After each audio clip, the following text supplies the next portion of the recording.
Plane crashes are often catastrophic, with few to no survivors. In some instances, aircraft go missing and are never found. Many crashes are often caused by mechanical failures mid-flight. However, some happen in a place where passengers believe they are most safe, the runway. From collisions to miscommunication, here are 10 intense plane crashes that happened on the runway. Quincy Runway Disaster, November 19th, 1996. A normal day at the Quincy Municipal Airport. United Express Flight 5925 begins its approach to Quincy Airport, with 10 passengers and 2 crew on board. In the cockpit is Captain Kate Gatha. The crew were going to use Runway 4 to land their aircraft. At the airport, retired pilot Neil Reinwald and Laura Brooks are preparing to fly to Tulsa, Oklahoma, in a twin-engine Beechcraft King Air A90. There is also a Piper Cherokee that is preparing to depart the airport. Both aircraft are about to use Runway 4.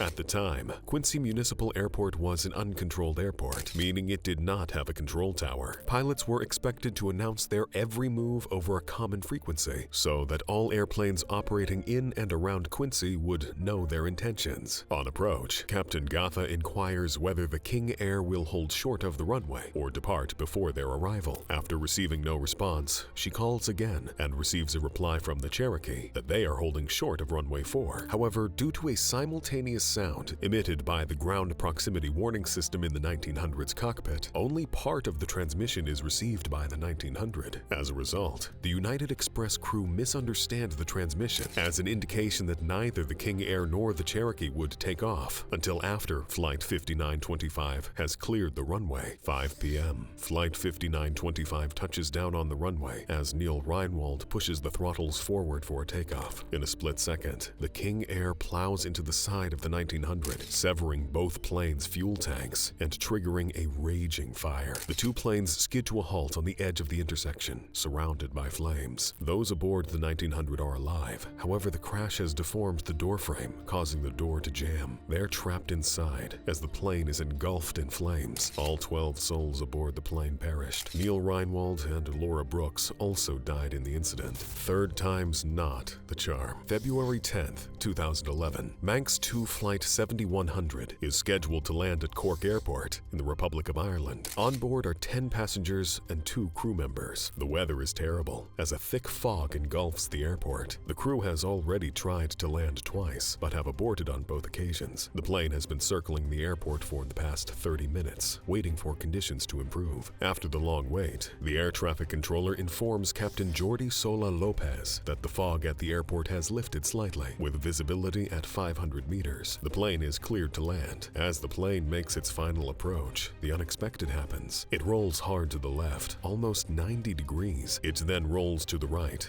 beyond the vertical, with the wingtip touching the runway. The aircraft continues to roll, and finally crashes on the runway inverted. 6 of the 12 people on board perish. The final report by the Air Accident Investigation Unit blamed the crash on loss of control of the aircraft. This was caused by a defective right engine intake air temperature and pressure sensor. The defective sensor meant that the right engine would also respond more rapidly to commands to increase power from the engine's power lever than the left engine. Meltdown over Kathmandu, March 12, 2018. Tribhuvan International Airport, Kathmandu, Nepal. U.S. Bangla Flight 211 is flying in from Hazrat Shahalal International Airport, Dhaka, Bangladesh. On board are 67 passengers and 4 crew members. In the cockpit are Captain Abid Sultan and First Officer Prithula Rashid. On their final approach, they are assigned Runway 02 to land the aircraft. However, the cockpit crew cannot spot the runway. As a result, they have overflown it and are headed towards the Himalayan mountains. Concerned by what he is seeing, the supervising controller at Kathmandu decides to step in to help the pilot. He instructs them to turn back and use Runway 20.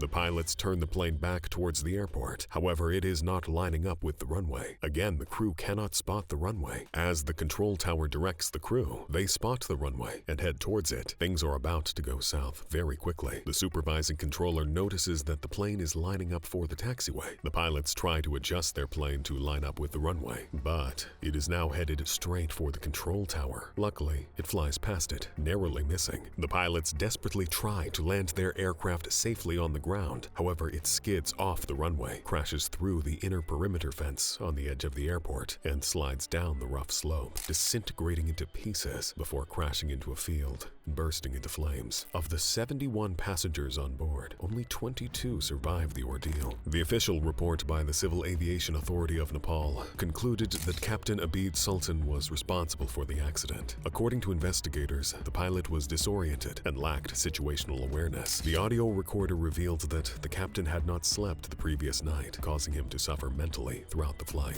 Runway runoff. December 20th, 2008. Denver International Airport. Continental Airlines Flight 1404 is about to depart for George Bush Intercontinental Airport. With 101 passengers and crew, the plane is cleared for takeoff. As it speeds down the runway, the plane suddenly veers hard to the left and races off the runway at a speed of more than 100 miles per hour. The pilots cannot control it. It hits a steep ridge, sending it into the air. It then comes crashing down, finally stopping 700 feet from the runway as the right engine catches fire. Luckily, the aircraft came to rest near one of the airport's 4 firehouses. Firefighters were on scene relatively quickly, and all 101 passengers and crew escaped with their lives. A report by the National Transportation Safety Board showed that the accident was caused by extreme weather conditions, as the plane was hit by a peak gust crosswind of 45 knots, forcing the aircraft to veer left and off of the runway. This wind speed is much higher than the airline industry wind speed used in pilot training. Crosswinds in excess of 30 to 35 knots are generally prohibitive for takeoff and landing. A further contributing factor was that there was no requirement for the air traffic control system to provide sufficient wind information to the air traffic controllers and pilots. Deadly negligence. February 16, 2000. Captain Kevin Stables, First Officer George Land, and Flight Engineer Russell Hicks prepared to embark on a regular domestic cargo flight from Reno Tahoe International Airport to James M. Cox Dayton International Airport, with the stopover in Sacramento Mather Airport in Rancho Cordova, using a 30-year-old McConnell Douglas DC-871F. During takeoff, immediately after the aircraft lifted off from the runway, the aircraft entered a left turn. The engine's speed began to decrease, and the stick shaker activated for the first time. The captain declared an emergency, believing a load shift had occurred. The crew tried desperately to stabilize the plane as it began to sway to the right, then left. Despite their efforts, the DC-8 crashed into a salvage yard, striking hundreds of cars before the fuel tanks ruptured and exploded. All 3 crew members on board were killed seconds after taking off. The National Transportation Safety Board revealed that the crash was caused by a control rod to the right elevator control tab detaching during the plane's rotation. This caused a loss of pitch control. What is shocking is that the detachment was caused by the failure to properly secure and inspect the attachment bolt. The airline, Emery Worldwide Airlines, had implemented an incorrect maintenance procedure which caused the mechanical issue, causing the tragedy. The investigation led the Federal Aviation Administration to uncover more than 100 maintenance violations by the airline. Emery Worldwide Airlines was forced to ground its entire fleet permanently the following year.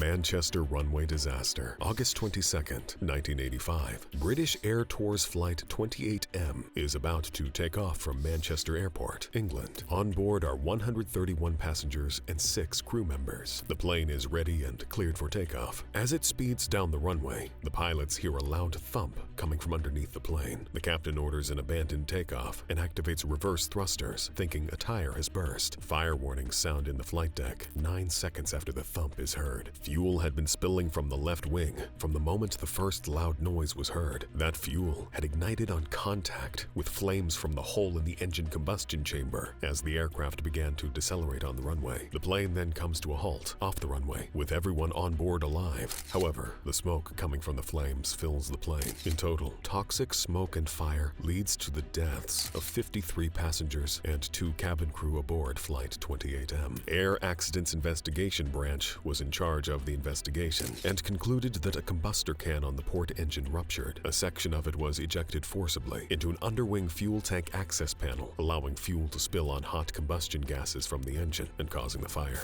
Rostov Airport disaster. March 19, 2016. Fly Dubai Flight 981, a Boeing 737-800, departs from Dubai International Airport to Rostov-on-Don Airport. It is the first time that Captain Aristos Sokratos and First Officer Alejandro Cruz Alava were flying to the airport. As the plane makes its final approach to the runway, the onboard wind shear warning system detects strong winds ahead, causing the pilots to abandon their landing approach approach a few kilometers from the runway. The plane enters a holding pattern at 15,000 feet to wait for the weather to improve. During this time, another flight tries landing but is unsuccessful after 3 attempts. It is then diverted to nearby Krasnodar Airport. After nearly 2 hours of wait, the captain sees a clearing and decides to make a second approach. As they line up for the approach, the airspeed suddenly increases by 23 knots, making a landing attempt dangerous. The crew initiates another go-around. However, this time, the nose pitches up significantly as the captain tries hard to bring the plane under control. Seconds later, the Boeing begins to nosedive and crashes onto the runway, killing all 62 people on board. The Interstate Aviation Committee reported that the accident was caused by an incorrect aircraft configuration, which referred to the go-around procedure. The pilot retracted the landing gear and flaps, but with a maximum available thrust consistent with the wind shear escape maneuver, combined with a light aircraft, this resulted in a substantial, excessive nose-up movement. Taxiway turmoil. December 3rd, 1990, Detroit Metropolitan Airport. A thick fog has blanketed the entire airport. The Northwest Airlines Flight 299 crew, Captain Robert Willett, First Officer William Hagedorn, and Flight Engineer Darren Owen, prepare their Boeing 727 to depart for Memphis. Despite the poor weather, the plane is cleared to taxi to the active runway. The crew start to take off. At the same time, Northwest Airlines Flight 1482, a Douglas DC-914, has found its way onto the active runway. The cockpit crew have made a wrong turn, leaving them stranded on the runway. They realize their mistake, but it is too late. There is very little time to avoid a collision. The approaching Boeing's wing cuts through the right side of Flight 1482. Flight 1482 catches fire and is destroyed. Luckily, 32 of the 44 on board survived the collision. The Boeing is able to successfully abort takeoff, and everyone is safe. The National Transportation Safety Board revealed a long list of factors that contributed to the accident. Failure of the ground controller to take timely action to alert the local controller to the possible runway incursion. Failure to use progressive taxi instructions in low visibility conditions. Inadequate visibility observations. Issuance of inappropriate and confusing taxi instructions, and deficiencies in the surface markings, signage, and lighting at the airport. Concorde disaster. July 25th, 2000. Air France Flight 4590. The mighty Concorde passenger jet was about to depart from Paris to New York, with 109 passengers and crew on board. The plane started to speed down the Charles de Gaulle Airport runway. The aircraft passed V1 speed. At this point, takeoff is considered unsafe to abort. However, just before takeoff, disaster struck. The aircraft ran over debris on the runway, causing a tire to explode. Tire pieces launched by the quickly spinning wheel hit the underside of the wing, inflicting damage to the landing gear and rupturing the integral fuel tank. Substantial volumes of fuel ignited after leaking from the rupture, forcing engines 1 and 2 on the left side to lose thrust. The aircraft took off, but it was unable to maintain control due to a lack of thrust, heavy drag from the extended landing gear, and fire damage to the flight controls. 2 minutes after takeoff, the aircraft crashed into a hotel in Gonus, killing everyone on the plane and 4 people in the hotel. A report by the Bureau of Inquiry and Analysis for Civil Aviation Safety, BEA, revealed that the debris that caused the accident had fallen from the thrust reverser door